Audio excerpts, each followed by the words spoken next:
As someone who's been racing in GT7 for years, I decided to give ACC a chance. Many of you came into my comments and said, race ACC. You said that GT7 drivers are dirty. A lot of you in the comments also mentioned that GT7 isn't a real sim. So I was really trying to put that to the test to see if there is in fact a simulation difference between ACC and GT7. Can I just hop straight into ACC and be good from the start? My steering wheel didn't work straight out of the box. I tried to adjust things. Eventually I found out that steer scale is something that you have to adjust, and it's at 25%. Why is it not something that can be 100% when I joined the game? Who thought that was a good idea to put it at 25%? Coming from GT7, this is not something that you have to adjust. You plug in your steering wheel, you race, you go. But before I can even race, I need to go and do a whole bunch of settings. I need to set my traction control. When I finally got going, I was having a difficult time putting a lap in, and so I thought something isn't right, maybe there's some form of a setting. So I went back to the drawing board and watched what the pros do. Most run TC1 and ABS2. I learned that being fast on GT7 does not mean you're going to be fast on ACC. Driving on ACC is chaos. It is oversteer if you're braking, it's oversteer if you're accelerating, it's oversteer if you're coasting in a corner.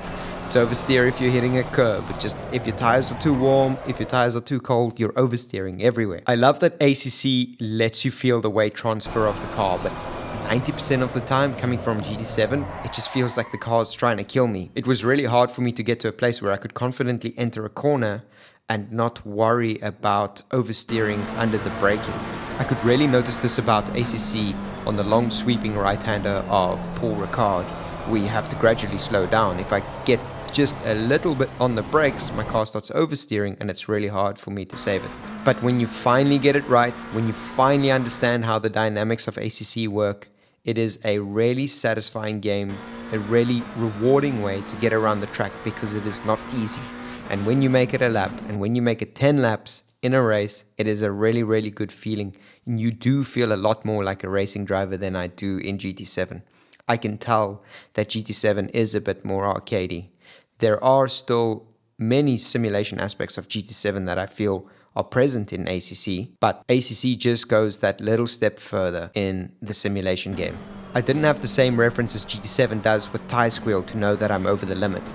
But besides for that, ACC felt a lot more intuitive to me. Driving around, the feeling that I get back from the steering, it feels so much more intuitive. You even get this point where you go over a curb and your left wheel loses traction, and you can feel your steering get lighter when you do that. And that's where ACC shines. It feels like it's got real physics, real tracks, real consequences. It's refreshing to find a game that has circuits that aren't fictional. After enough practice, I wanted to jump back online, focus on qualifying well, driving cleanly, try get a clean race in to see how the racing dynamics are with ACC versus GT7.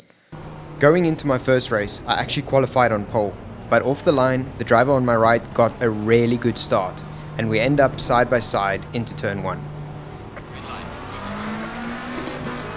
This guy started right next to me. Well done. He's not giving me much space.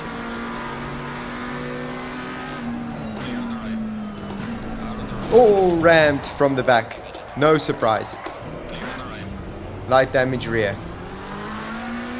Heading into the next corner, I got a small bump from the car on my left, and honestly, I was surprised how much it unsettled the car compared to GT7. ACC punishes every little touch. Don't push me wide.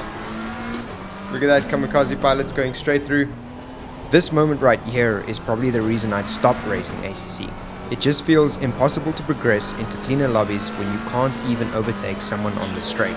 You can see how the other players are deliberately weaving to block anyone trying to pass. Luckily for me, the chaos worked in my favor. The dirty drivers took themselves out. I thought I was finally clear of the troublemakers, but not quite. The BMW driver decided to squeeze me into the wall, so I backed off and waited for the right moment to pass. You can't race here!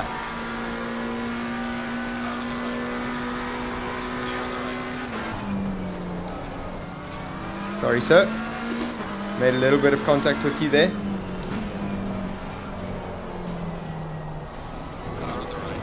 Crossing the line in first should have felt great, but honestly, it didn't. It just felt like a rookie lobby. So I jumped into another session, hoping to finally find some proper competition. Let's go put down a qualifying time.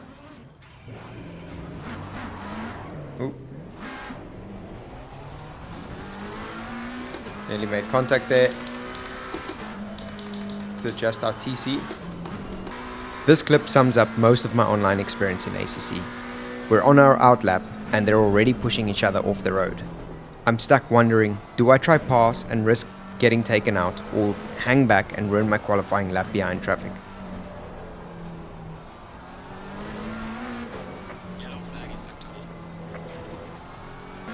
My best lap put me in 6th, so I was feeling optimistic that this could be a quicker, cleaner lobby. 158.4, currently the fastest qualifier, but I'm also the first to set a lap. There are quite a few small things in ACC that take time to get used to, and they definitely caught me off guard. So now I need to go, and I need to keep a distance between myself and the driver ahead. Okay, max concentration. In the second race, the same green Ferrari that hit me last time does exactly the same thing again, this time taking out the cars behind me. Luckily, I wasn't the victim this round, but it sucks seeing the drivers I could have battled with get dive bombed into turn 1. Okay, try not to be taken out. Watch out for the driver ahead. I'm going on the outside. Oh, he's not leaving me any space. Look at this, driver's just coming through. This is insanity.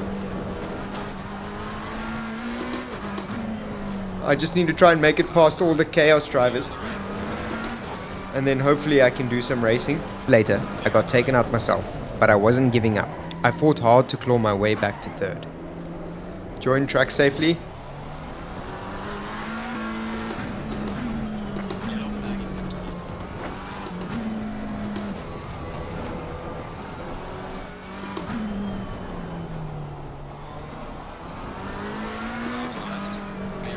Then I learned something else the hard way.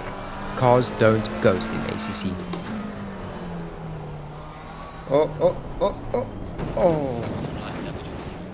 Oh, that sucks. Oh, and then I receive a safety rating penalty for that? Did I? Oh gosh.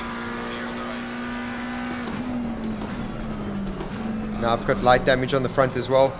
Am I leaving space for the driver? Yes, it looks like I am, so I can take the corner.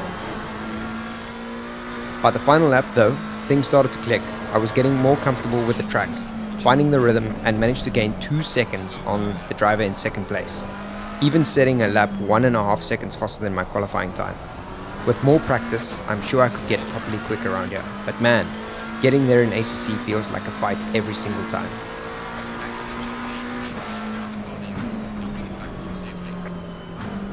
There were certain aspects of ACC that still frustrate me.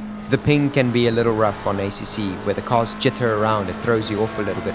Joining lobbies in ACC is a disaster. Most of the time you're stuck in the joining server state. 10% of the time you get in just to be rammed off by another rookie driver. Some driver just deciding to play bumper cars. In one race I even had a case where a driver drove the wrong way around the track and decided to crash anyone that he could. I was one of the unfortunate victims, and I lost safety rating because of it.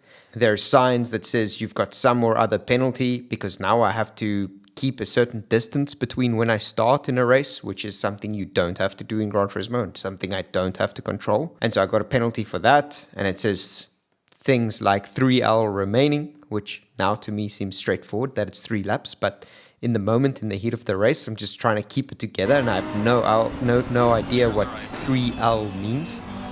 ACC is brutal, but it's brilliant. It is a game I'd recommend to someone, but it isn't a game that I think I'll keep playing, just because the online mode is complicated, it's difficult. I don't want to go through this hard work to find clean races.